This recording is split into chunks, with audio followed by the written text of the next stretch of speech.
खाना खाते ही पानी पीना बंद करो, वरना पेट का अमृत बनाने वाली आग बुझ जाएगा और खाना पचने की जगह सड़ेगा. ഈ റീലിൽ ഒരു കാര്യം പറഞ്ഞത് ഏറ്റവും ശരിയാണ്, രണ്ടാമത്തെ കാര്യം ഭയങ്കര ബക്വാസും. പ്രോബ്ലം എന്താ, രണ്ടും സെയിം കോൺഫിഡൻസിലാണ് പറഞ്ഞത്. അത് കാരണം ആൾക്കാർ തെറ്റിദ്ധരിക്കും. ഫുഡ് കഴിച്ചു കഴിഞ്ഞാൽ വെള്ളം കുടിക്കാൻ പാടില്ല, കാരണം വെള്ളം കുടിച്ചാൽ നിങ്ങളുടെ ഡൈജഷൻ സ്റ്റോപ്പ് ആവും.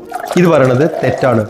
हमेशा खाना खाने के 45 मिनट बाद पानी पियो, तब तक मैं अपना काम कर लेता हूँ. अब पानी पियोगे तो वो अमृत बनेगा. ഹ്യൂമൻ സ്റ്റമക്കും അല്ലെ ഫുഡ് വെച്ച പാത്രമല്ല. നോർമൽ വെള്ളം കൊണ്ട് ഇതിനെ ന്യൂട്രലൈസ് ചെയ്യാൻ പറ്റില്ല ഇതിന്റെ ആസിഡ്സിനെ.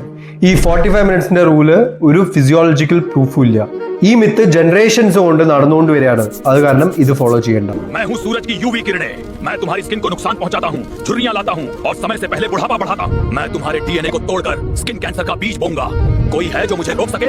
मैं हूँ मेलेलिन. सब मुझसे नफरत करते हैं क्योंकि मेरी वजह से स्किन काला होता है, लेकिन मैं वो ढाल हूँ जो यूवी किरणों को सोख लेता हूँ. तुम मेरी वजह से कलुए जरूर दिखते हो, लेकिन असल में यही कालापन तुम्हें कैंसर से बचा रहा होता है.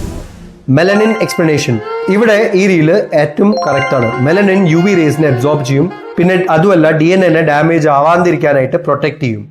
Dark skin is equal to കൂടുതൽ മെലനിൻ, അത് കാരണം ലോവർ സ്കിൻ ക്യാൻസർ റിസ്ക്. ഇത് സയൻസ് ആണ്, ഒപ്പീനിയൻ അല്ല.